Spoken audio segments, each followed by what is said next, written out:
দরজাটা লাগিয়ে দিয়ে আমার কাছে আয়। কেন প্রজ্জ্বল ভাইয়া? ভরকে গেল রিদিতা।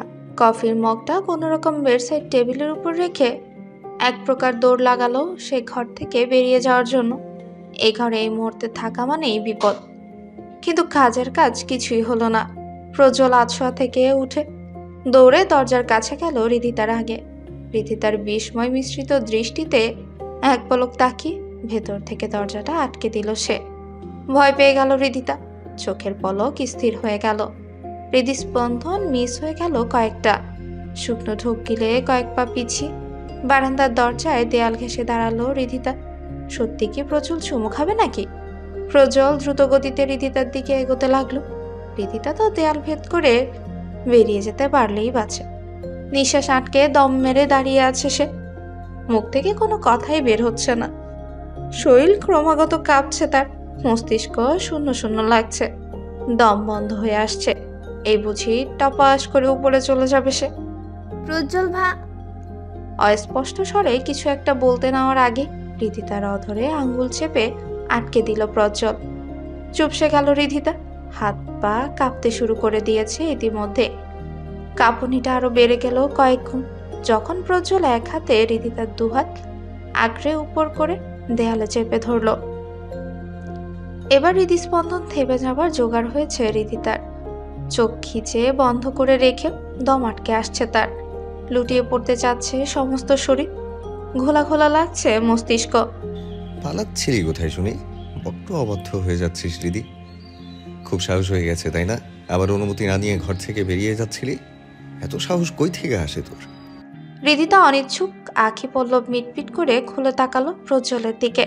চোখে চোখ পড়তেই থমকে গেল রিদিতা। প্রজ্জ্বলের চোখে মুখে স্পষ্ট রাগের ধাঁচ।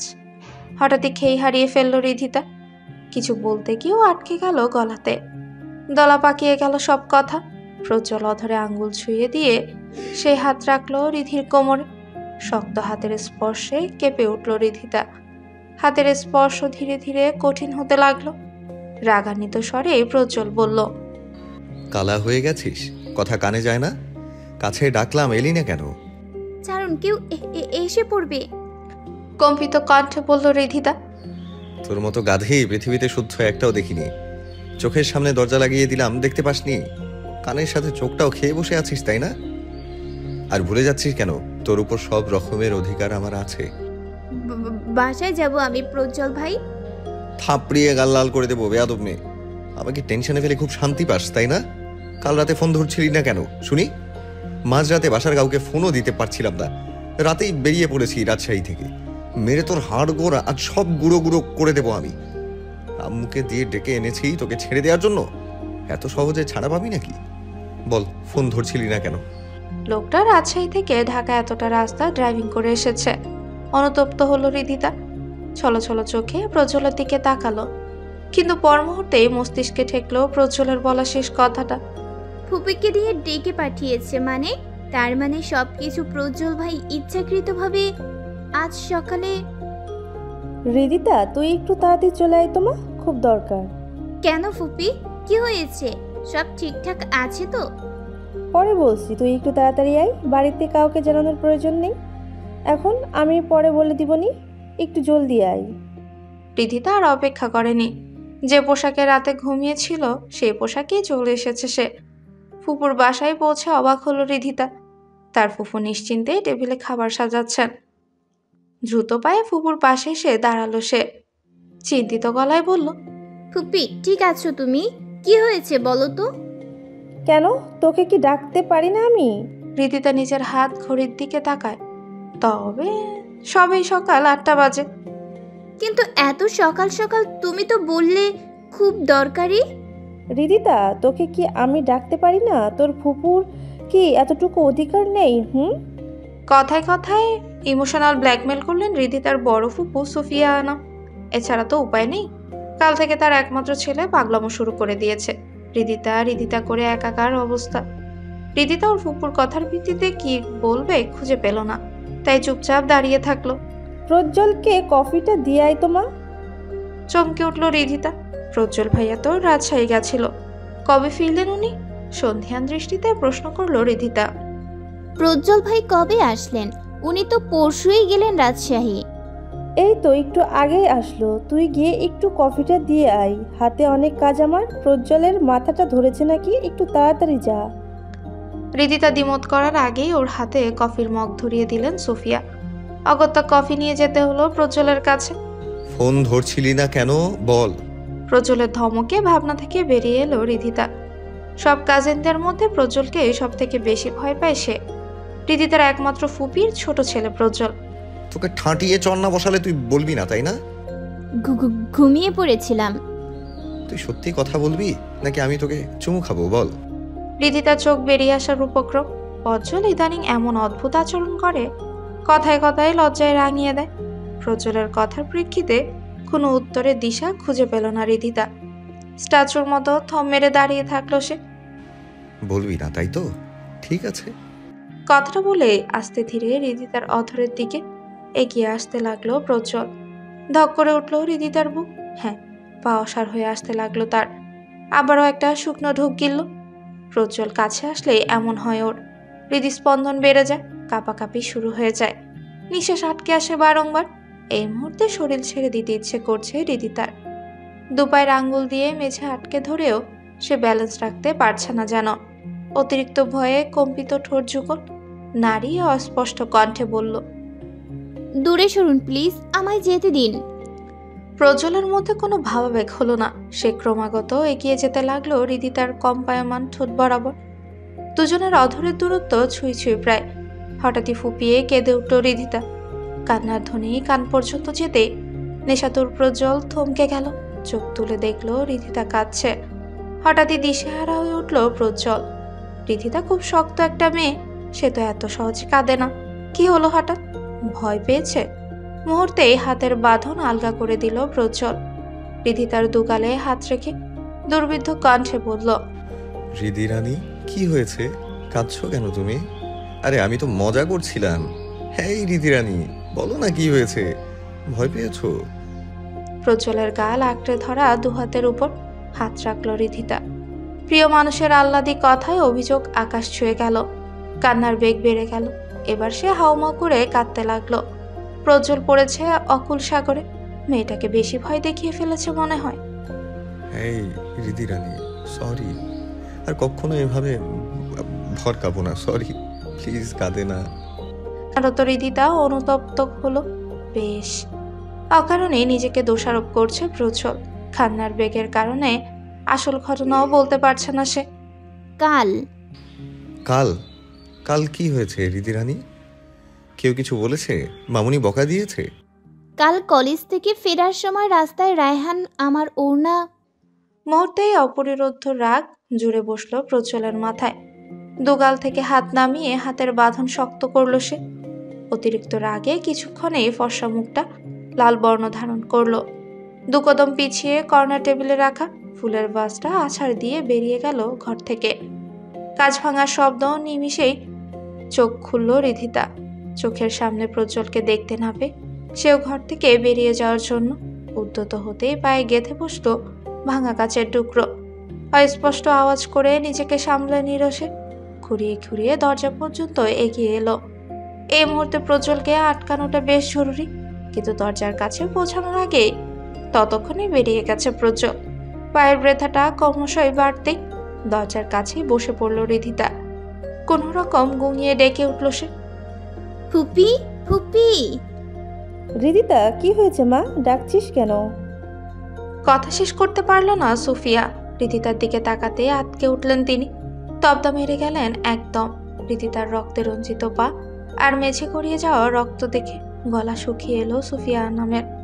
কম্পায়মান দৃষ্টিতে কিছুক্ষণ ওভাবেই দাঁড়িয়ে থাকলেন তিনি। ব্যাপারটা বুঝতে পেরে মেঝেতে বসে পড়েন।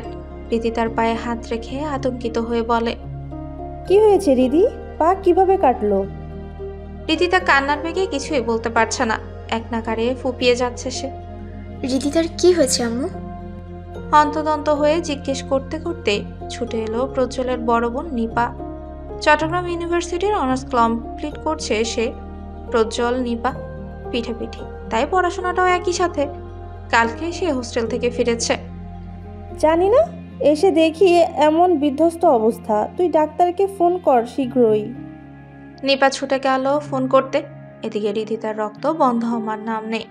শরীর নেতিয়ে আসছে অতিরিক্ত রক্তক্ষরণে। নিভু নিভু চোখে অস্পষ্ট স্বরে কিছু একটা বলতে চাইছে সে। সোফিয়া আনাম চেষ্টা করেও কিছু বুঝে উঠতে পারলেন না। কাজবিদ্ধ পায়ে হাত লাগানোর সাহসও হচ্ছে না। কিছু দিয়ে বেঁধে রক্ত পড়া বন্ধ করবে তারও উপায় নেই। আরও কিছুটা অস্থির হয়ে পড়লেন তিনি। রিধিতার এমন অবস্থা দেখে নিপার উদ্দেশ্যে চেঁচিয়ে বলে উঠল, একটু তাড়াতাড়ি কর নিপা, রক্ত যেন বন্ধ হচ্ছে না। ফোন তো দিয়েছি মা, ডক্টর আঙ্কেল ফোন তুলছে না। গভীর চিন্তায় পড়ে গেলেন সুফিয়া আনাম। রিধিতার অবস্থাও ভালো না। কি করবেন এখন তিনি? সকাল সকাল প্রজ্জ্বলের বাবা অফিসের কাজে বেরিয়ে গেছে, কিন্তু প্রজ্জ্বল কোথায়? রিধিতার এমন অবস্থা অথচ প্রজ্জ্বল নেই। প্রজ্জ্বলের কথা মাথায় আসতেই তিনি প্রজ্জ্বলকে ডাকতে লাগলেন। প্রজ্জ্বল, এই প্রজ্জ্বল। ফুপি, ওনাকে আটকাও, কিছু একটা অঘটন ঘটে যাবে ফুপি। রাস্তার ছেলেগুলোর সাথে ঝামেলা না বাঁধলে হতো না? দেশে কি আইন কানুন নেই? পুলিশকে খবর দিলেই তো হয়ে যেত। নিজে গিয়ে ওদের সাথে মারামারি করার খুব কি দরকার ছিল? ড্রয়িং রুমে সোফায় বসে ঝাঁঝালো কণ্ঠে প্রজ্জ্বলকে শাসন করছেন আতিক সাহেব। বাবা, ওরা রিদির সাথে খারাপ ব্যবহার করেছে। তো কি হয়েছে? তোমার কি মনে হয় হৃদিতাকেই শুধু তারা উত্ত্যক্ত করে? দেশে আইন কানুন জলাঞ্জলি যায়নি প্রজ্জ্বল। নিজের হাতে আইন তুলে নেওয়া মোটেও শোভনীয় নয়। আজ তুমি ওদের মেরে ধরে থামিয়ে রাখলে, কদিন পরে ওরা যে হৃদিতার কোনো ক্ষতি করতে উদ্যত হবে না সেই বিষয়ে কি নিশ্চিত তুমি? সুফিয়া, তোমার ছেলেকে বলে দাও সে যেন আর দাদাগিরি করতে না যায়। আমি পুলিশকে ইনফর্ম করে দিয়েছি, বাকিটা ওরা দেখে নেবে। তুই কি মেয়েটাকে শান্তিতে থাকতে দিবি না প্রজ্জ্বল? এবার তেতে উঠলেন সুফিয়া বেগম। কড়া কণ্ঠে প্রজ্জ্বলকে আরো কিছু বলতে নেওয়ার আগে প্রজ্জ্বল বলল, তোমার ভাস্তির শান্তিটা চোখে পড়ে, আর আমার অশান্তিটা চোখে তোমার লাগে না? তোর এই অতিরিক্ত রকমের বাড়াবাড়ির কারণে মেয়েটার সাথে সকালে এত বড় একটা অঘটন ঘটে গেল। ডাক্তার তো বলেছে তেমন কোনো ফ্র্যাকচার হয়নি মা, শরীর থেকে একটু বেশি রক্ত পড়েছে, এই যা। ও বেঁচে আছে, এটাই আমার কাছে অনেক। চমকে উঠলেন সুফিয়া সহ ড্রয়িং রুমে বসে থাকা আতিক সাহেব সহ নিপাও। এ কেমন অশোভনীয়তার কথাবার্তা! মেয়েটা বেঁচে আছে তাতেই সই, এত বড় একটা ঘটনা!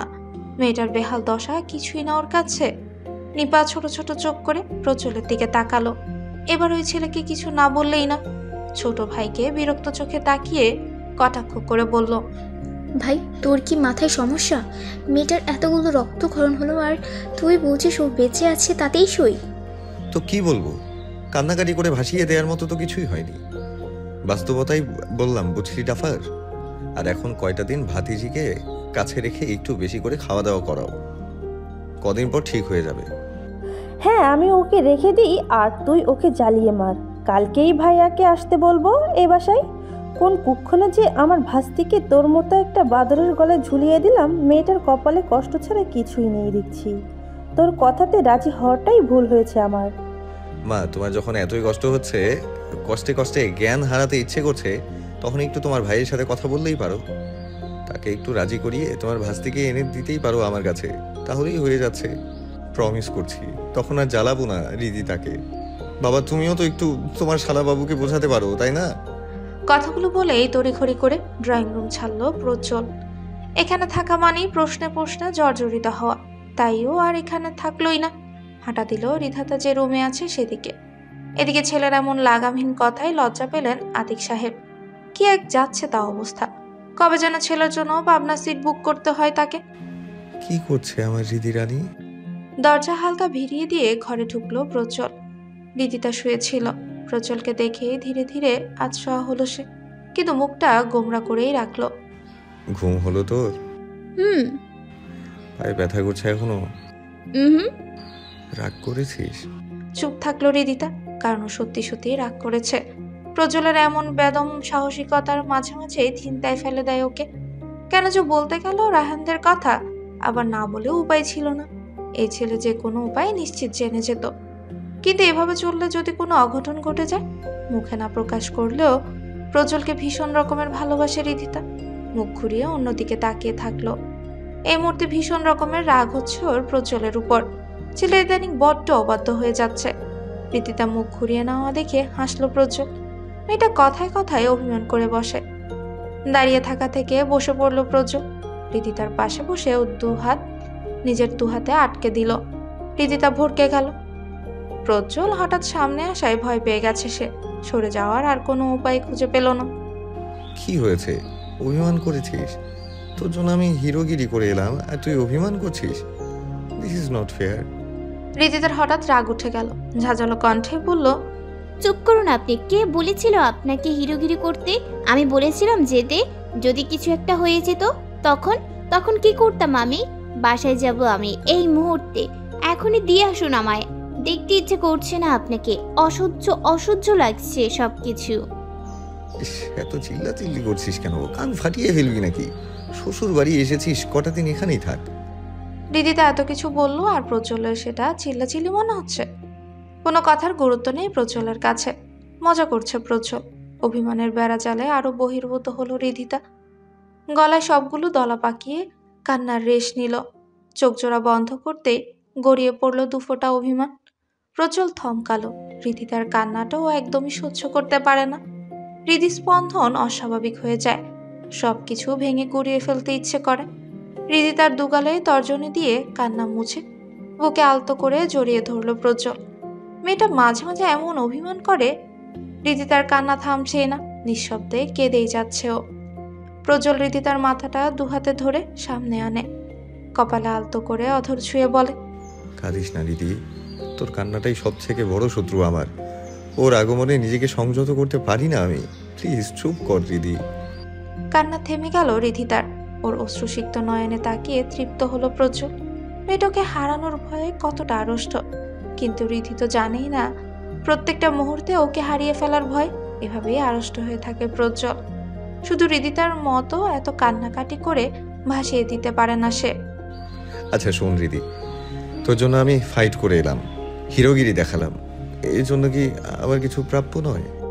বাঁকা হেসে রীতিতাকে গমগমে কণ্ঠে বলে প্রজ্জ্বল। রীতিতা কিছু বুঝল না। ডান হাতের পিঠে চোখের পানিটুকু মুছে ভাবলাকান্তের মতোই তাকিয়ে থাকলো প্রজ্জ্বলের দিকে। কি প্রাপ্যের কথা বলছে সে? এভাবে তাকাস না তো, হৃদস্পন্দন আটকে যায় আমার। মেরে ফেলার ধান্দা, তাই না? আমি মরে গেলে তো অন্য ছেলের গলায় ঝুলে পড়বি।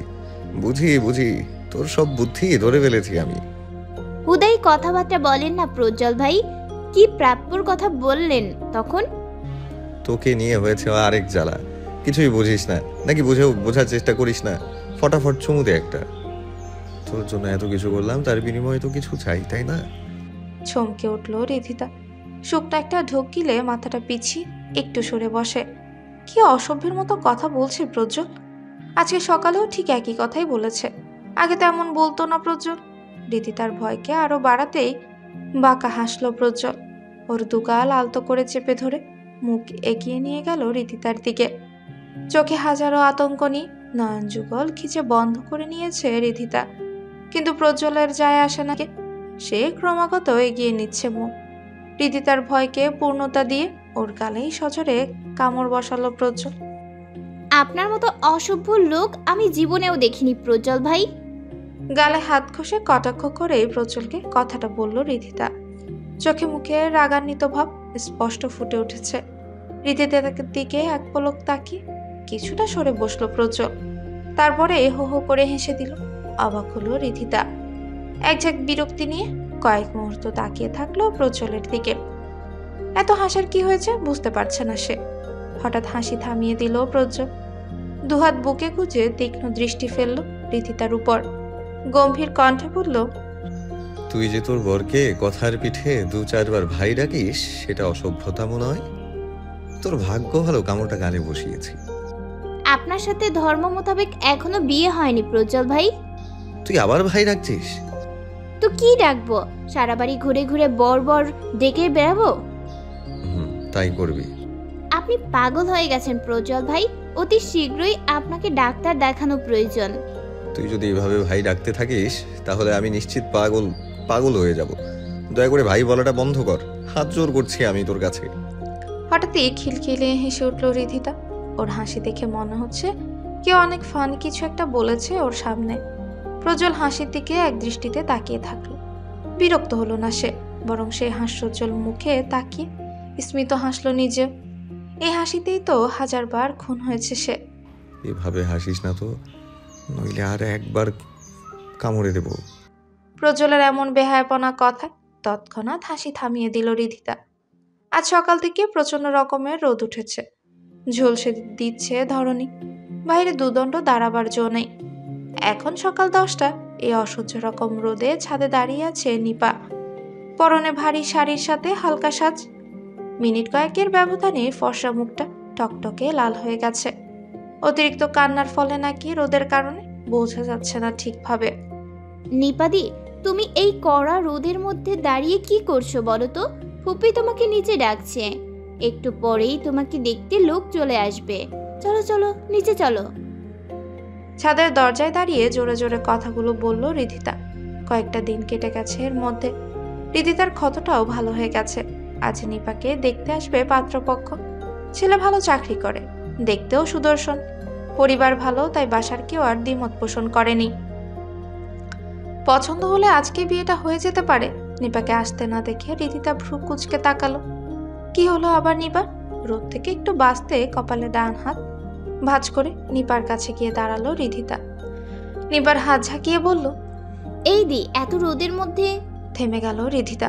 কড়া রোদে চোখে কিছু দেখা দায় হলেও নিপার লাল চোখ স্পষ্ট দেখতে পেল সে। ভয়ার্ত কণ্ঠে বলল, এই দি, কি হয়েছে তোমার? চোখ মুখের এমন দশা কেন? কাঁদছো কেন তুমি? দি, কি হয়েছে বলো? কেউ কিছু বলেছে? নিপাকে চুপ থাকতে দেখে ওকে টেনে ছাদের দরজা থেকে কয়েকটা সিঁড়ি নিচে নেমে দাঁড়ালো রিধিতা। নিপার মুখে তাকিয়ে আটকে উঠল সে। সম্পূর্ণ মুখ অসম্ভব রকমের লাল হয়ে আছে, কাজল লেপটে গিয়ে যাতা অবস্থা। কাপা কাপা কণ্ঠে বলল রিধিতা, দি, বলো না কি হয়েছে? এভাবে কাঁদছো কেন? কি হয়েছে রে? তোরা কি করছিস এখানে? মা নিচে ডাকছে তোদের। ছাদের দরজায় প্রজ্জ্বলকে দাঁড়িয়ে থাকতে দেখে নিপা রিধিতা দুজনেই ভয় পেয়ে গেল। নিপা তড়িঘড়ি করে হাতের পিঠে চোখের পানি মুছে স্থিরভাবে দাঁড়িয়ে রইল। ততক্ষণে প্রজ্জ্বল দেখে নিয়েছে নিপার অবস্থা। রিধিতা কিছু বলতে নেওয়ার আগে প্রজ্জ্বল আবারও বলে, কি হয়েছে রে রিদিতা? কোনো সমস্যা? কি মানে মানে করছিস? কি হয়েছে রে নিপা, তুই বল, কি সমস্যা তোর? চোখ মুখের এমন হাল বানিয়ে বসে আছিস কেন? একটু পর তোর হবু বর আসছে, একেবারে বিয়ে করে নিয়ে যাবে। আজকেই তোকে বিদায় করব। এতক্ষণে চেপে রাখা কষ্টটা হঠাৎই গভীর রূপ নিল। প্রজ্জ্বলের কথা শুনে কেঁদে দিল নিপা।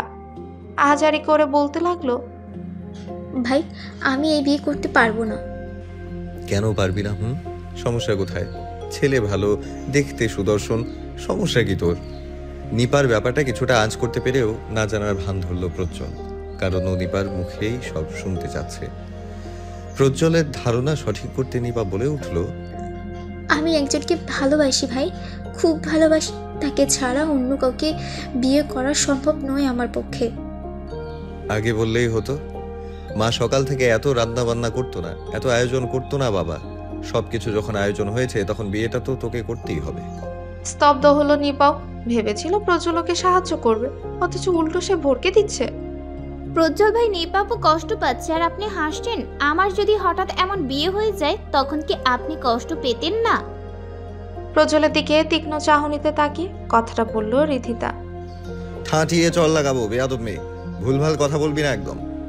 তুই আমার বউ, কিভাবে অন্য ছেলের কথা মুখে আনিস? আমি তো শুধু উদাহরণ।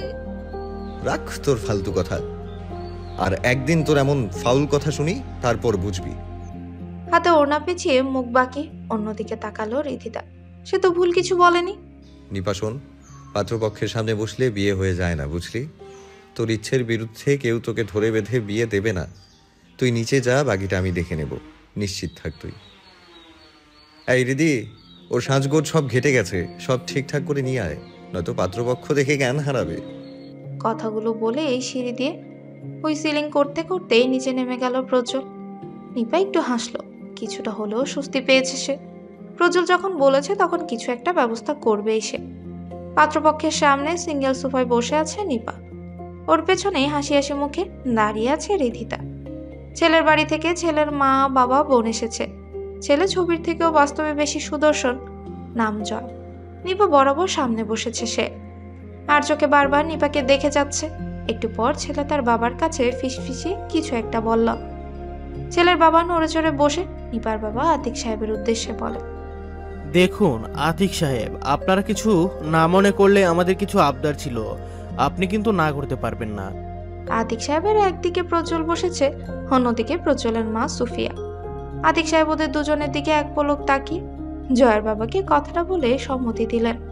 জি বলুন, কি আবদার? চেষ্টা করব আপনার আবদার পূরণ করার। আসলে আপনার ছোট মেয়েকে আমাদের বেশ পছন্দ হয়েছে, বিশেষ করে আমার ছেলের। আপনারা কিছু মনে না করলে আপনার ছোট মেয়েকে আমরা ঘরের বউ করতে চাই। চমকে উঠলেন আতিক সাহেব, সাথে বাসার সকলে।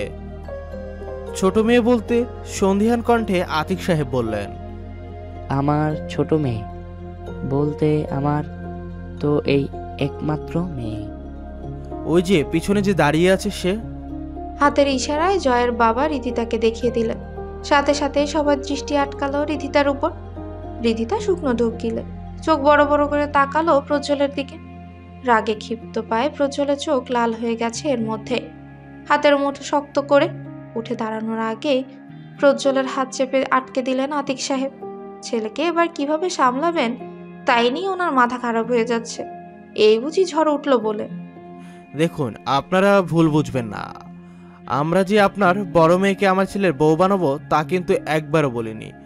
আপনার ছোট মেয়েকে পছন্দ হয়েছে, তাই ব্যাপারটা একটু ভেবে দেখলে হয় না? জয়ের বাবার কথা শুনে আতকে উঠলেন আতিক সাহেব। এই বুঝি ছেলে কোনো একটা অঘটন ঘটিয়ে ফেলবে। এই লোক একের পর এক যে উক্তি দিচ্ছে তাতে করে আজ প্রজ্জ্বলকে সামলাতে পারবে না তিনি। আতিক সাহেব প্রজ্জ্বলের হাত চেপে ধরা অবস্থায় ওর দিকে একবার দৃষ্টি রাখেন। ছেলের রণমূর্তি চোখে পড়তেই তিনি ভয়ার্ত দৃষ্টিতে তাকালেন জয়ের দিকে। প্রজ্জ্বলের চোখের চাহনিতে তীব্র ক্ষিপ্ততা, যে কোনো সময় মেরে বসতে পারে। যত তাড়াতাড়ি সম্ভব ব্যাপারটাকে সামলে নিতে হবে। তাই আতিক সাহেব জয়ের বাবার উদ্দেশ্যে বলে, দেখুন, এটা সম্ভব নয়, আপনারা আসতে পারেন। জয়ের বাবা চিন্তিত ভঙ্গিতেই বলে, কেন সম্ভব নয় আতিক সাহেব? আতিক সাহেব এবার পড়লেন বেশ বিপদে। ব্যাপারটাকে সহজভাবে সামলেন উনি, অথচ এই লোক কথা বাড়িয়েই চলেছে। এইভাবে অদ্ভুত কথাবার্তা চলতে থাকলে তো তার রাগান্বিত ছেলেকে আর আটকে রাখতে পারবে না তিনি। এসব ভেবে আরো একবার প্রজ্জ্বলের উপর দৃষ্টি ফেলেন। প্রজ্জ্বলের দৃষ্টি স্থির জয়ের উপরই। অতিরিক্ত রাগে জোরে জোরে নিঃশ্বাস ফেলছে সে। ফর্সা মুখটা টকটকে লাল হয়ে উঠেছে, একেবারে জ্বলন্ত আগুনের লাভা, যে কোনো সময় যে কাউকে ভস্ম করে দিতে সক্ষম। আতিক সাহেব প্রজ্জ্বলের এমন অবস্থা দেখে ওর হাতটা আরো শক্ত করে চেপে ধরে। গম্ভীর কণ্ঠে বলে, যাকে আপনি বৌমা করতে চাচ্ছেন সে বিবাহিত। চমকে উঠলেন জয়ের বাবা। বিবাহিত মানে? এইটুকু মেয়ের বিয়ে হয়ে গেছে? বড় মেয়ের আগে ছোট মেয়ের বিয়ে দিয়েছেন, নাকি মেয়েকে দিবেন না সেজন্য বাহানা তৈরি করছেন আতিক সাহেব? আতিক সাহেব এবার নিজেও বেশ রেগে গেলেন। এত প্রশ্ন কেন করছেন লোকটা? সোজা কথাকে বেশি করে পেঁচাচ্ছে এই লোক। তিনি থমথমে গলায় বলে, প্রথমত আপনি জেনে রাখুন সে আমার ছেলের বউ, সেই সূত্রে মেয়ে বটে। আপনাকে কোনো বাহানা দেওয়ার প্রয়োজন আমার নেই। তো আপনারা প্রশ্নের উত্তর পেয়ে গেলে আসতে পারেন আপনারা। কথাগুলো বলে প্রজ্জ্বলের হাত ছেড়ে দিলেন আতিক সাহেব। এবার কিছু বললে তিনি কিছু করতে পারবে না। প্রজ্জ্বল সামলে নিক বাকিটা, যা হবার হবে। কিন্তু প্রজ্জ্বল নড়ল না, ওভাবেই বসে থাকলো। কারণ প্রজ্জ্বলের বাবার যথাযথ উত্তর ওর পছন্দ হয়েছে। বাঁকা হেসে সোফার দুদিকে হাত ছড়িয়ে আরাম করে বসলো সে। তারপর স্বাভাবিক কণ্ঠে বলল, বাবা আপনাদের কি বললো কানে যায়নি? আসতে পারেন আপনারা। আর হ্যাঁ, অন্য কোথাও বউ খুঁজতে গিয়ে তার পরিবারের সম্পর্কে ভালোভাবে জেনে নেবেন। আর হে ইউ, তুমি দৃষ্টি সংযত রেখো, নয়তো এর পরের বার অন্য কোথাও উত্তম মধ্যম খেতে পারো। প্রজ্জ্বল যে শান্ত কথায় বেশ শক্ত অপমান করলো তা বুঝতে বাকি নেই জয়ের। সে তৎক্ষণাৎ উঠে দাঁড়িয়ে বলল, বাবা চলে এসো, এর শেষ থেকে ছাড়বো আমি। জয় আর জয়ের ফ্যামিলি চলে গেল ইতিমধ্যে। ড্রয়িং রুমে নীরবতা চলছে এখন। এতক্ষণ যাকে নিয়ে এত কাহিনী সে রীতিতেই চুপটি করে দাঁড়িয়ে আছে নিপার পেছনে। দৃষ্টিতে কৌতূহল, ওর এমন ভাবসাব যেন কিছুই হয়নি। উফ, এতক্ষণে আপদ বিদায় হলো, আর একটু হলেই কি যে বিপদ হয়ে যেত। সুপিয়া, তোমার ছেলের উপর বিশ্বাস থাকলেও তার রাগের উপর বিন্দুমাত্র বিশ্বাস নেই আমার। ওকে কোনো দোষ দিচ্ছ। এমন কথাবার্তায় রেগে যাওয়াটা স্বাভাবিক। সুফিয়া আনাম স্বামীর কথায় প্রতিবাদ জানালেন। ওনার কাছে ছেলের রেগে যাওয়াটা স্বাভাবিক। আচ্ছা বাবা, তোমার সামনে যদি তোমার বউকে কেউ বিয়ে করে নিয়ে যেতে চায়, তোমার কি রিয়াকশন হবে? প্রজ্বলের এমন অদ্ভুত যুক্তি দেখে শুকনো গলায় বিষম উঠে গেল আতিক সাহেবের। সুফিয়া তো চোখ বড় বড় করেই তাকিয়ে আছে। ছেলে তার এমন উদাহরণ দেবে কোশমিন কালেও তেনারা কল্পনা করেনি। ছেলের কথা দিন দিন লাগাম ছাড়া হয়ে যাচ্ছে, তা ও বুঝতে অসুবিধা হচ্ছে না তাদের। শেষ পর্যন্ত কিনা নিজের মা দিয়ে উদাহরণ দিল। হায় রে! প্রজ্বলের এমন কথা শুনে হঠাৎই চুপটি করে থাকা রিদিতা হেসে ওঠে। হাসতে হাসতে এসে সামনে এসে সোফায় বসে পড়ে। সবার দৃষ্টি স্থির এখন রিদিতার উপর, অথচ রিদিতার হাসি থামার নাম নেই। সে অকপট না দেখেই পেট চেপে ধরে হেসে যাচ্ছে। তার হাসি থামার যেন নামই নেই। প্রজ্বল রেগে গেল আকস্মিক, হালকা উঁচু স্বরেই বলল, রিদি। তৎক্ষণাৎ হাসি থেমে গেল রিদিতার। ভরকানো দৃষ্টিতে তাকালো প্রজ্বলের দিকে। প্রজ্বলের চোখে মুখে রাগ স্পষ্ট। থতমত খেলো রিদিতা। সোফা থেকে পা নামিয়ে ঠিকঠাক হয়ে বসে, কাচুমাচু করে এদিক ওদিক তাকাতে লাগলো। সুফিয়া নাম ছেলের কাঁধে চাপড় মেরে বলে, মেয়েটাকে অযথা ধমকাধমকি দিচ্ছিস কেন? তোর কথাবার্তা দিন দিন যে বেসুট হয়ে যাচ্ছে, সেদিকে খেয়াল রেখেছিস? শেষে কিনা আমাকে দিয়ে উদাহরণ দিলি। আর খবরদার আমার ভাস্তিকে ভরকাবি না। রিদিতা ফুপুর কথায় হাসতে গিয়েও পারল না। নিচু চোখে প্রজ্বলকে দেখে থেমে গেল। প্রজ্বলের চোখের চাহনিতে স্পষ্ট করেই বলছে, তোকে তো পরে দেখে নেবো রিদি। শুকনো ঢোক গিলল রিদিতা, হাত কচলিয়ে অন্যদিকে তাকালো। প্রজ্বল, তুই শেষে কিনা তোর মায়ের উদাহরণ দিলি। এই বয়সে তোর মাকে কে পছন্দ করবে বলতো? আতিক সাহেব সুফিয়া আনামকে কথাগুলো ব্যঙ্গ করে বলে হেসে ওঠেন। তার হাসি দেখে বাকি সবাইও হেসে ওঠে, শুধু সুফিয়া হাসলেন না। তিনি কটমট চোখেই তাকিয়ে থাকলেন আতিক সাহেবের দিকে। থেমে গেল আতিক সাহেবের হাসি। তিনি যে ভুল জায়গায় ঢিল ছুঁড়েছে তা এখন বোধগম্য হচ্ছে তার। নড়ে চড়ে বসলেন তিনি। পরিবেশ স্বাভাবিক করতে প্রজ্বলের উদ্দেশ্যে বলে, এবার কিন্তু তোর মামুর সাথে কথা বলে নেওয়া জরুরি। আবার অন্য কেউ রিদিতাকে বউ করে নিয়ে যাওয়ার প্রস্তাব আনার আগে তোর মামাকে সব জানিয়ে ওকে আমাদের ঘরের বউ করে আনবো। আতিক সাহেবের কথা শুনে হঠাৎই লজ্জা পেল রিদিতা। চোখ নামিয়ে হাতের মুঠো ধরে রাখা ওড়নাটা পেঁচাতে লাগলো। তবে প্রজ্বল স্বাভাবিক। সে একবার রিদিতার দিকে তাকিয়ে তার বাবার উদ্দেশ্যে বলল, বাবা, আমি কিছু বলতে চাই, খুব দরকারি। আতিক সাহেব একটু চমকালেন, ভ্রু কুঞ্চিত করে প্রজ্বলকে বললেন, এই মুহূর্তে তোর আর হৃদিতার কথা ছাড়া আর কিছু গুরুত্বপূর্ণ কথা থাকতে পারে? আছে বাবা, অনেক গুরুত্বপূর্ণ কথা আছে। প্রজ্বল কাট গলায় উত্তর দিল। প্রজ্বলের কথায় নিপা আর মোড়া ভেঙে উঠে দাঁড়ালো। পা বাড়িয়ে ঘরে যেতে নিতে প্রজ্বল আটকে দিয়ে বলে, তুই কোথায় যাচ্ছিস? এখানে চুপ করে বসে থাক। নিপা বসলো না, তবে প্রজ্বলের কথা শুনে দাঁড়িয়ে থাকলো। ঘরে না গিয়ে সুফিয়া বলল, কি হয়েছে রে প্রজ্বল? নিপাকে আটকালি কেন? ওকে নিয়েই তো গুরুত্বপূর্ণ কথা, ও না থাকলে হয়? সুফিয়া বললেন, অত ঘুরিয়ে পেঁচিয়ে না বলে সরাসরি বল কি বলবি। নিপা একটা ছেলেকে ভালোবাসে বাবা, নাম রাতুল। সে আমাদের ভার্সিটির সিনিয়র ছিল, পড়াশোনা শেষ করে এখন ভালো জব করছে। আমি রাতুল ভাইয়াকে ভালোভাবেই চিনি, অনেক ভদ্র একটা ছেলে। নিপাকে ভালো রাখবে, আমার যতটুকু বলার বলেছি, বাকিটা তোমার ইচ্ছার উপর নির্ভর করছে। হালকা থমকালেন আতিক সাহেব। মেয়ে তার এত বড় কথা লুকিয়েছে, এটা বুঝতে অসুবিধা হচ্ছে তার। তবে তিনি দ্বিমত পোষণ করলেন না, গম্ভীর কণ্ঠে বললেন, আমার মেয়ের সিদ্ধান্ত আমার কাছে সব থেকে আগে। তবে ছেলের ব্যাপারে আমিও জানতে চাই। তার পরিবারকে নিয়ে কয়েকদিনের ভিতরে আসতে বলো, আমি কথা বলতে চাই তাদের সাথে। কথাগুলো বলেই ঘরে চলে গেলেন আতিক সাহেব। মেয়ের এত বড় লুকিয়ে রাখা কথায় তিনি একটু অভিমান করেছেন। সুফিয়া নাম বললেন, আগে বললি না কেন নিপা? তাহলে পাত্রপক্ষের এত কাহিনী দেখতে হতো না। অযথা আমার ঘরের বউকে নিয়ে টানাটানি হলো। তুই রাজি না হলে তোকে কি আমরা জোর করতাম ওদের সামনে বসতে? নিপা অনুতপ্ত চোখে মায়ের দিকে তাকালো, তারপর বলল, মা, আমি ভয় পেয়েছিলাম যদি বাবা আমার কথায় কষ্ট পেত।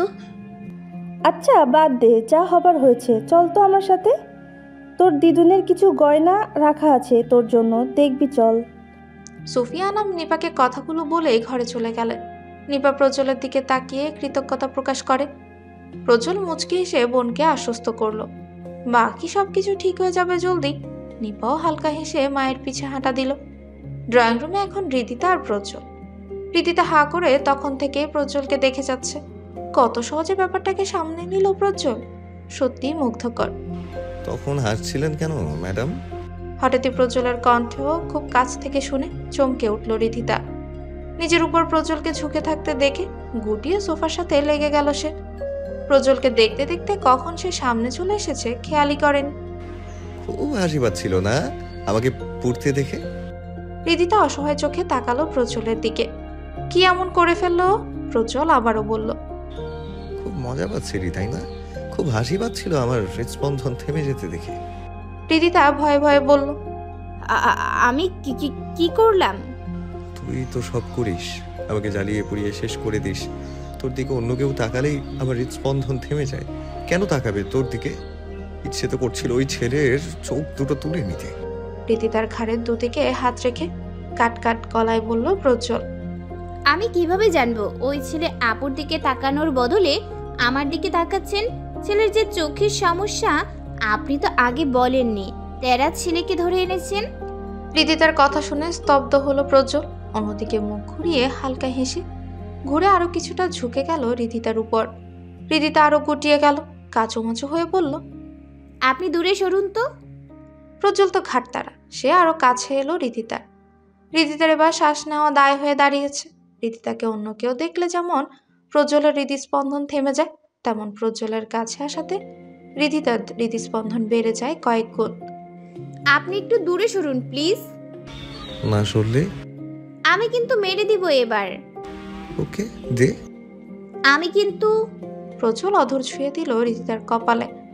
মাঝপথে আটকে গেল রিদিতার বাকি কথা। বিকেল গড়িয়েছে অনেকক্ষণ। রিদিতা দুপুরে খেয়ে ঘুম দিয়েছিল, একটু আগেই উঠল সে। বালিশের পাশ থেকে ফোনটা নিয়ে চোখের সামনে ধরতে ভীষণ অভিমান হলো ওর। প্রায় সপ্তাহ খানিক হয়েছে প্রজ্বলের সাথে কোনো যোগাযোগ নেই, একটা বারের জন্য কথা হয়নি। সে ভীষণ রকমের ব্যস্ত নিপার বিয়ে নিয়ে। প্রজ্বলের বাবা রাজি হয়ে গেছেন নিপার সাথে রাতুলের বিয়েতে। রিদিতা গিয়েছিল প্রজ্বলদের বাসায়, কিন্তু এই এক সপ্তাহ একটা বারের জন্য দেখা পাওয়া যায়নি তার। একটা বারের জন্য ফোনও দেয়নি প্রজ্বল। অনেকগুলো অভিমান নিয়ে রিদিতা ফ্রেশ হতে চলে গেল। সে ঠিক করেই নিয়েছে প্রজ্বলের সাথে সে আর কথাই বলবে না। একটু পর ফ্রেশ হয়ে সে আবারও রিদিতা নিজের ফোনটা হাতে নেয়। অবাধ্য মন, অভিমান শুনতে নারাজ। ফোনের স্ক্রিনে প্রজ্বলের লাস্ট এক সপ্তাহ আগের কল লিস্ট চোখে পড়তেই রেগে গেল রিদিতা। রাগের বশে ফোনটা ছুঁড়ে মারলো বেডের উপর। ফোন বেচারার কি দোষ? সে কি প্রজ্বলকে নিষেধ করেছে যে ফোন না দিতে? নিচ থেকে কয়েক গুচ্ছ কথার রেশ আসতে থমকে দাঁড়ালো রিদিতা। নিচ থেকে কিছুটা উচ্চস্বরের কথাবার্তা স্পষ্ট ওর কানে আসছে। এ সময় আবার বাসায় কে এলো? রিদিতা ওড়নাটা মাথায় তুলে তড়িঘড়ি করে বেরিয়ে গেল ঘর থেকে। পরনে বাসার পরা ঢিলে প্লাজো আর গেঞ্জি। ড্রয়িং রুমের কাছাকাছি এসে থমকে দাঁড়ালো রিদিতা, কারণ ওর বাবার সামনে সোফায় জয় সহ জয়ের বাবা বসে আছে। কিছু একটা নিয়ে জয়ের বাবা কথা বলছেন রিদিতার বাবা ওসমান সাহেবের সাথে। রিদিতা দুপা পিছিয়ে গেল। এই জয়ের বাচ্চা এখানে কি করছে? বাবার কাছে বিয়ের কথা বলতে আসেনি তো? এবার কি হবে? শেষ বিকেল এখনো ফুরায়নি। ধরনীর আনাচে কানাচে লালচে রোদ্দুর কিরণ ছড়িয়ে আছে। শুভ্র আকাশ মেঘময়। কাশফুলের কোমল বরণের মেঘমালয় পাখির মতো ডানা মেলেছে সম্পূর্ণ আকাশে। উড়ে চলেছে নাম না জানা দিগন্তে।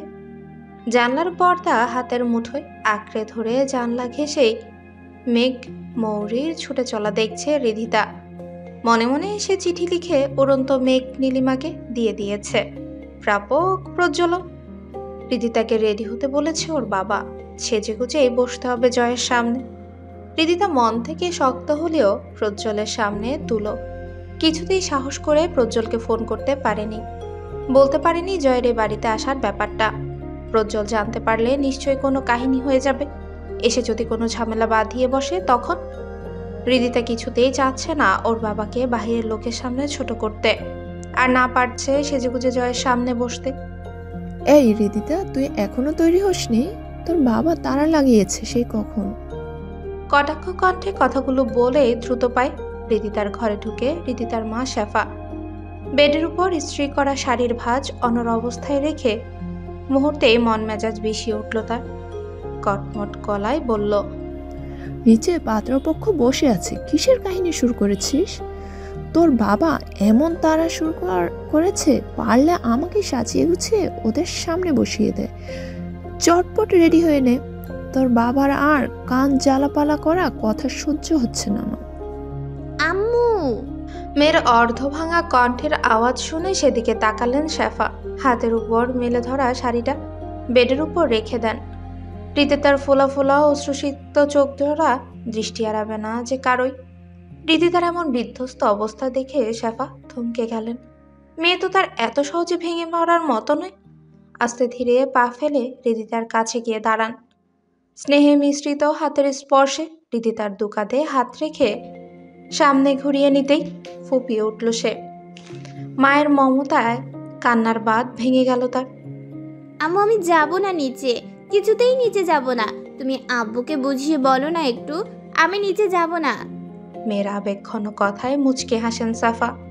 দুহাতের তালুতে মেয়ের চোখের পানি মুছে দিয়ে বলেন, আমি প্রজ্জ্বলকে ফোন করে দিয়েছি, ও আসছে, সামলে নেবে সব কিছু, তুই চিন্তা করিস না, তোকে যেতে হবে না নিচে, পাগলি একটা। মায়ের ভরসাপূর্ণ কথাই আশ্বস্ত হওয়ার বদলে ভয় পেয়ে গেল রিদিতা। ভয় মিশ্রিত কণ্ঠে বলল, আম্মু, তুমি কেন জানিয়েছো প্রজ্জ্বল ভাইয়াকে? এখন কি হবে? ভাইয়া এসে যদি কোনো অঘটন ঘটিয়ে ফেলে, বাবার সামনে জয়কে মেরে বসে, তখন তো বাবা সব জেনে যাবে। আম্মু, কেন বলেছো তুমি? এক হাত কোমরে রেখে অন্য হাতের দু আঙ্গুল কপালে চেপে চিন্তিত রিদিতা ঘরের এদিক থেকে ওদিক পায়চারি করতে লাগলো। এবার কি হবে তা নিয়ে সন্ধিয়ান সে। টেনশনে মাথা ফেটে যাচ্ছে। একই ঘটনার পুনরাবৃত্তি হতে চলেছে আবারও। মেয়ের অস্থিরতা দেখে শেফা বলে, এত চিন্তা করতে হবে না তোকে, চুপ করে ঘরে বসে থাক। প্রজ্জ্বলকে না জানালে ওই ছেলের সামনে তোকে বসতে হতো, তখন কি খুব ভালো হতো? যদি তুই ওই ছেলের সামনে। কিন্তু কোনো কিন্তু নয়, কিছু হবে না, চিন্তা করিস না একদম। মেয়ের গালে হাত রেখে মেয়েকে আশ্বস্ত করে ঘর থেকে বেরিয়ে গেলেন মা। কিন্তু রিদিতার টেনশন বিন্দুমাত্র কমল না। মাথা চেপে ধরে বসে পড়ে বেডে। আগের বারের ঘটনা যদি এবারেও হয়, তাহলে এবার কি করবে প্রজ্জ্বল ভাই? ভাইয়া, এটা কিন্তু তুই ঠিক করিসনি। প্রজ্জ্বল বিকেলে এবারই না আসলে তো কিছুই জানতাম না। আপা দেখো, আমি নিপার ব্যাপারটা জানতাম। নিপাকে দেখতে আসা ছেলেই যে জয়, তা কিন্তু আমি জানতাম না। পরে অবশ্য ওরাই বলেছে সবটা। তাই বলে তুই রাজি হয়ে যাবি রিদাতার সাথে জয়ের বিয়েতে? ওরা প্রস্তাব আনলো আর তুই রাজি হয়ে গেলি? আমাদের জানানোর প্রয়োজন মনে করলি না? আমি তো রাজি হইনি আপা, শুধু বলেছি সিদ্ধান্তে পরে জানাবো। তোমাদের মতামতের গুরুত্ব আছে আমার কাছে। তাহলে না করে দে এই বিয়েতে। সুফিয়ার কথা শুনে ভ্রু কুঁচকে এলো ওসমান সাহেবের। তিনি দ্বিমত পোষণ করে বলেন, ছেলে খারাপ কিসের আপা? ভালো জব করে, ফ্যামিলি ভালো, ছেলে দেখতে মাশাআল্লাহ। নিপার বিয়েটা যখন ওখানে হয়নি, আর তাছাড়া প্রথম থেকেই যখন রিদিতাকেই ওদের পছন্দ, তখন বিয়েটা দেওয়া যেতেই পারে। সুফিয়া আনাম রেগে গেলেন। কাট কাট গলায় একমাত্র ছোট্ট ভাইকে উদ্দেশ্য করে বলে, দেখ ভাইয়া, তুই যখন আমাদের মতামতের এত গুরুত্ব দিস, তাহলে জয়ের সাথে বিয়েতে আমার সম্মত নেই।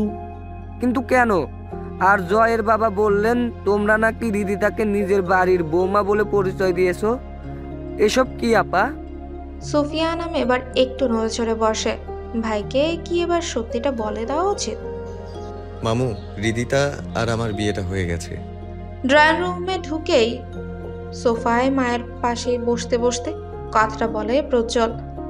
সুফিয়া আনাম ছেলেকে দেখে একটু হাসেন, ভরসাও পেলেন বেশ খানিকটা।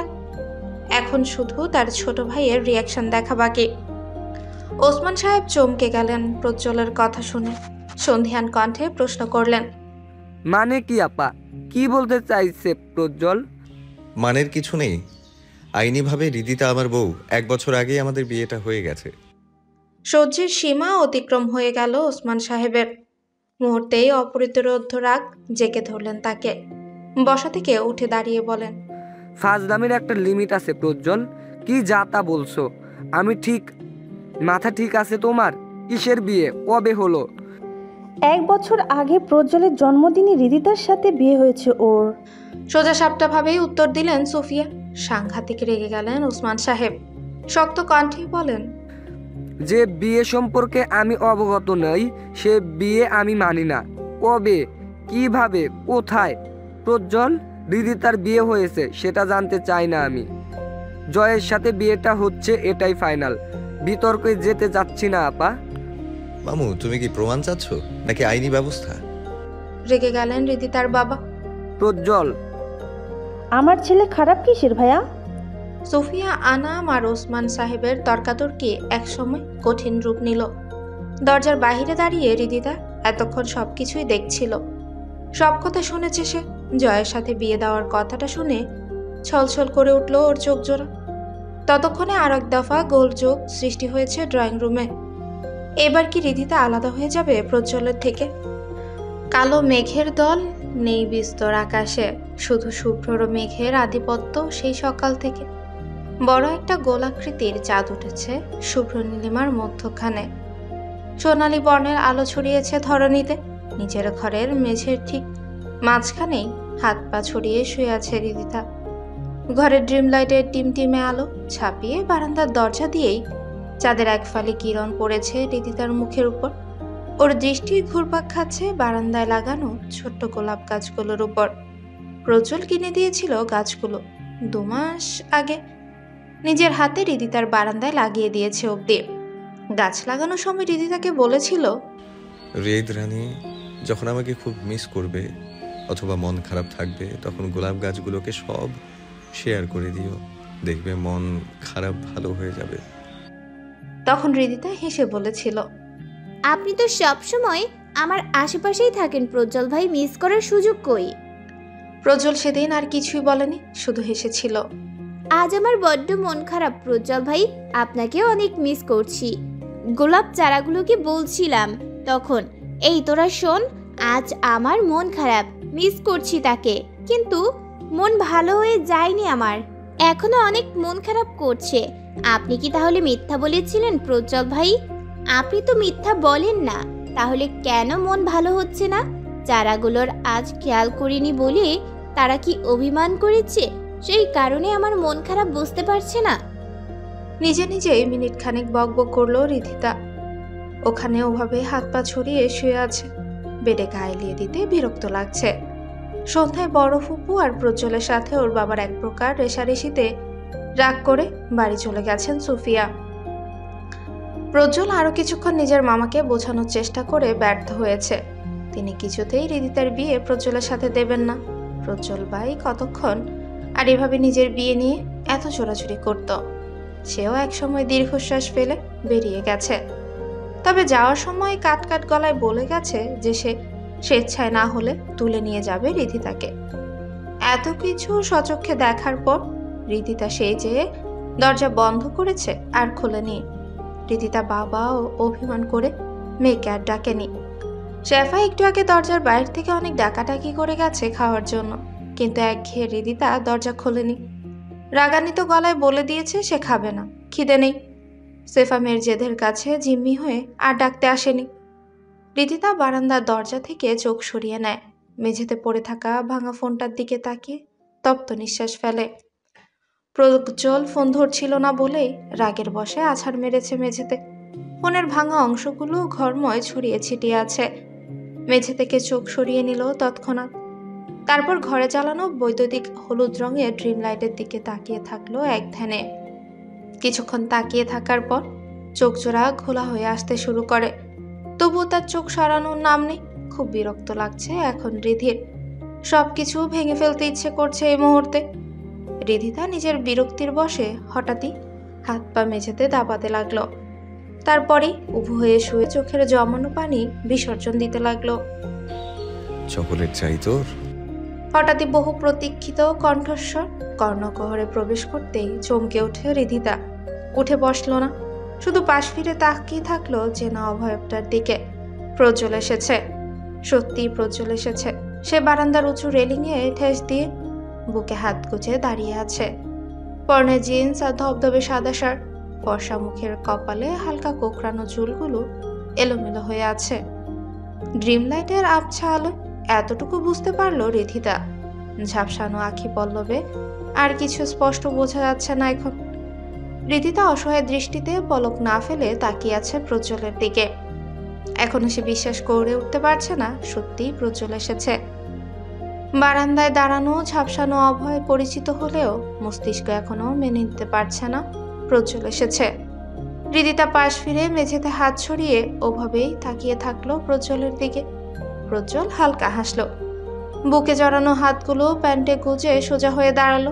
মৃদু পায়ে ঘরে ঢুকে রিদিতাকে ডিঙিয়ে ঘরের লাইটটা জ্বালিয়ে দিল। এতক্ষণের অন্ধকার আচ্ছন্ন ঘরে আলো ফুটতেই চোখ বন্ধ করে নিল রিধিতা। তীক্ষ্ণ আলো চোখ ঝলসে দিচ্ছে একবার। হৃদির খিচে দেওয়া কম্পনরত চোখের পাপড়ি কিছু সময় দেখে বেডের উপর পা ঝুলিয়ে বসলো প্রজ্জ্বল। আলোর তীব্র রেশ দৃষ্টিতে সহনীয় হতেই চোখ মেলল রিধিতা। এবার একটু ঘুরে সামনে তাকালো। আবারও দৃষ্টি স্থির করলো প্রজ্জ্বলের উপর। কত বছর যেন প্রজ্জ্বলকে দেখেনি সে, তবুও সে উঠে দাঁড়াচ্ছে না। বলতে গেলে ওঠার শক্তি পাচ্ছে না, ঝিমিয়ে পড়েছে শরীর। প্রজ্জ্বল দুহাতে শার্টের হাতা গোটাতে গোটাতে বলল, অন্যদিন হলে তো চেঁচিয়ে চেঁচিয়ে পুরো বাড়ি তোর বাপ সহ জানিয়ে দিতি ভয়ে। আজও চমকে গেলি না যে? ভয় পাসনি? রিধিতা কোনো কথা বলল না, চুপ করে পলক না ফেলে তাকিয়ে থাকলো প্রজ্জ্বলের দিকে। কিরে, তোর কি সাউন্ড সিস্টেম বাটন কাজ করা বন্ধ করে দিয়েছে? কথা কানে যায় না? এবার রিধির বিশ্বাস হয়েছে প্রজ্জ্বল এসেছে, কিন্তু অভিমানের কথা বলছে না সে। প্রজ্জ্বল আবারও বলল, এভাবে মেঝেতে হাত পা ছোড়াছুড়ি শুরু করেছিলি কেন বলতো? চকোলেট চাই নাকি নিপার বিয়ে উপলক্ষে শপিং? রূপ কিঞ্চিত করলো রিধিতা। এই মুহূর্তেও প্রজ্জ্বল মজা করছে ওর সাথে। এত কিছু ঘটে যাওয়ার পর এত সুস্থির হয়ে কিভাবে বসে আছে এই লোক? গত বছর ঠিক একই কাহিনী ঘটেছিল। প্রজ্জ্বল আকার ইঙ্গিতে রিধিতাকে পছন্দ করে, প্রকাশ করলেও কখনো ভালোবাসে বলেনি তখন অবধি। রিধিতার কিশোরী মনও প্রজ্জ্বলকে পছন্দ করে ফেলেছিল, কিন্তু ভয়ে কখনো বলে উঠতে পারেনি সেও। রিধিতা সবে তখন 18তে পা দিয়েছে। বাড়িতে মেয়ে থাকলে বিয়ের প্রস্তাব আসা স্বাভাবিক। রিধিতারও এসেছিল। পাত্রপক্ষ সোজা চলে এসেছিল বাসায়।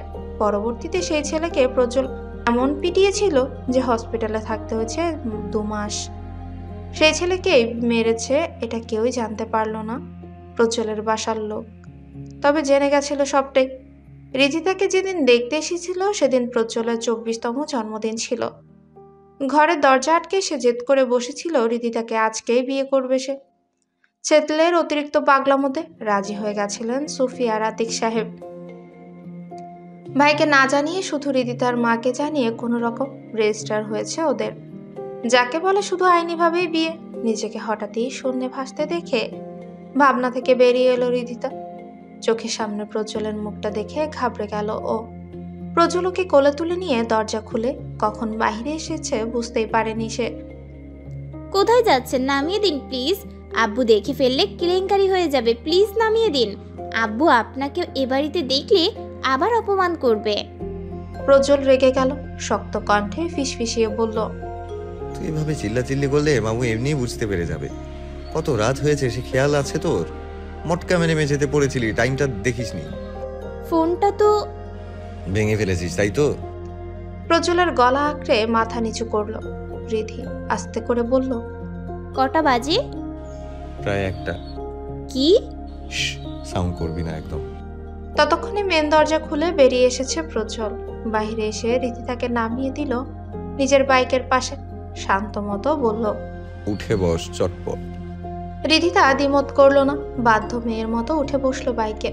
রিধিতা উঠে বসতেই ঝড়ের বেগে গাড়ি স্টার্ট করে বেরিয়ে গেল প্রজ্জ্বল। একদম রিধিতার বাড়ির ত্রিসীমানা ছাড়িয়ে। নির্লিপ্ত নীলিমায় বড় থালার মতো চাঁদটা এখন মাঝ বরাবর। সুপ্ত কিরণ এখনো ছড়িয়ে দিচ্ছে সে। হাওয়ার ব্যাগে ফাঁকার রাস্তায় গাড়ি ছুটাচ্ছে প্রজ্জ্বল। রিধিতা এক হাতে প্রজ্জ্বলের কোমর আঁকড়ে ধরে বসে আছে। বাড়ি থেকে বেরিয়ে আসার পর এতক্ষণ কেউ কারোর সাথে কথা বলেনি। রাতের পরিবেশে মুগ্ধ রিধিতা হঠাৎই কিছু মনে পড়তে এসে বলে, আচ্ছা, এত রাতে বাসার মেইন দরজা খোলা ছিল কেন? প্রজ্জ্বল সামনে তাকিয়ে বাঁকা হাসে। রিদিতার দৃষ্টি এড়ায়, তারপর বলে, যে বাড়িতে আমার মামির মতো শাশুড়ি আছে সে বাড়ির জামাইয়ের মাঝরাতে প্রেম করতে কোনো বেগ পেতে হয় না। আম্মু? মামুনি মামুনি দরজা খুলে দিয়েছে। তাহলে আপনি বারান্দা দিয়ে এলেন কেন? মামুনি বলল তুই দরজা খুলছিস না, তাই বারান্দা দিয়ে আসতে হয়েছে। রিদিতা কপাল কুঁচকায় আসে। নিজের মা মাঝরাতে জামাইয়ের সাথে মেয়েকে ঘুরতে পাঠিয়ে দিয়েছে। বাহ বাহ বাহ।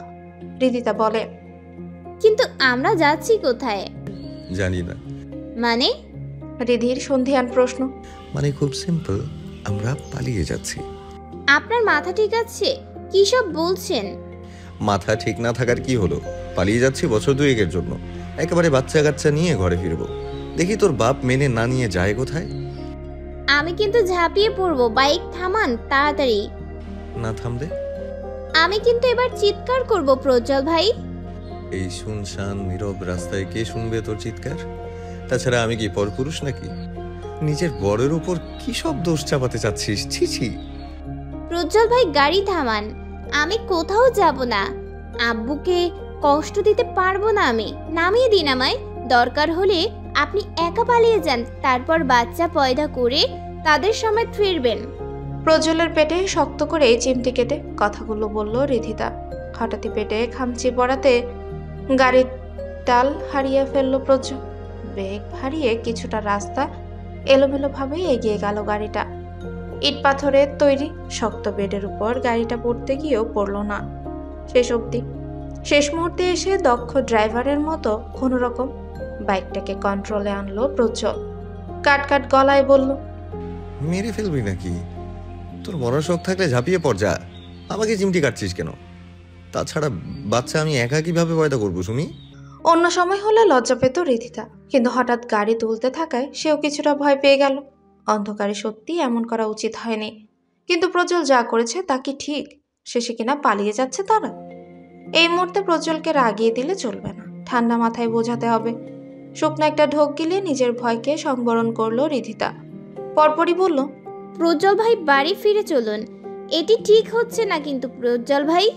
তুই এমন এক নিঃশ্বাসে ভাই ভাই ডাকতে থাকলে সত্যি আমি নিজে তোকে বাইক থেকে ধাক্কা দিয়ে ফেলে দেব। ফাজিল মেয়ে, নিজের বরকে ভাই ভাই করতে থাকিস, একটুও লজ্জা লাগে না? একটুও না। বিয়ের বছর খানেক পেরিয়ে গেল অথচ তোর ভাই ডাকা বন্ধ হলো না। ভাই ডেকে ডেকে শহীদ করার ইচ্ছে নাকি তোর? আহা কি দুঃখ। এই জীবন আমি আর রাখবো না এই জীবন। প্রজ্জ্বলের সিরিয়াস কথার মধ্যে নাকাম্মর ধাঁচ দেখে স্তব্ধ হলো রিধিতা। একটা ছেলে কি করে এত ঢং করতে পারে? রিধিতা মেয়ে হয়ে এতটা ঢং করে না যতটা এই ছেলে করছে। রিধিতা কিছু বলার আগে প্রজ্জ্বল আবারও বলল, আমি যখন ঠিক করেছি তখন পালিয়ে তো আমরা যাচ্ছি বেব। আচ্ছা বলতো কয়টা বাচ্চা চাই তোর? ডজন খানেক নাকি তার থেকেও বেশি? কিন্তু 2 বছরে কি কয়েক ডজন বাচ্চা আমদানি করা সম্ভব? কি করা যায় বলতো? তোর বাবাকে নাতি নাতনির সুগঠিত সম্মেলনে ডুবিয়ে রাখবো আমি। বল রিধি রানী, কি করা যায় এর জন্য? উপায় কি? রেগে গেল রিধিতা। প্রজ্জ্বলের মতো চাক্ষুষ একটা ছেলে পালিয়ে যাওয়ার সিদ্ধান্ত নিয়েছে, সেটা ভাবতেই পারছে না সে। হ্যাঁ, রিধি মানছে প্রজ্জ্বল একটু রকচটা, তাই বলে এমন সিদ্ধান্ত? রিধিতা তীক্ষ্ণ কণ্ঠে বলল, আপনি কি করে এমন একটা সিদ্ধান্ত নিলেন? আমার উপর বিশ্বাস নেই? প্রজ্জ্বলের এমন শান্ত কথার প্রেক্ষিতে কিছুক্ষণ চুপ থাকলো রিধিতা। সে তো বিশ্বাস করে, নিজের থেকেও বেশি বিশ্বাস করে, কিন্তু পালিয়ে যাওয়ার মতো এমন একটা মান সম্মান হারানো কাজ সে কিছুতেই করবে না, অন্তত বাবার সম্মানের জন্য। প্রজ্জ্বলের কোমরে আঁকড়ে ধরা হাতটা গুটিয়ে নিল রিধিতা। গম্ভীর কণ্ঠে বলল, আমাকে নামিয়ে দিন প্রজ্জ্বল ভাই, আমি কোথাও যাচ্ছি না। রিধির কথা শেষ হতে না হতেই সাথে সাথেই থেমে গেল বাইক। প্রজ্জ্বল স্বাভাবিক গলায় বলল, নেমে পড়। থমকে গেল রিধিতা। গটিয়ে নেওয়া হাতটা আবারও প্রজ্জ্বলের কোমরে গুজে আটসাট হয়ে বসলো সে। সত্যি সত্যি প্রজ্জ্বল নামিয়ে দিচ্ছে নাকি?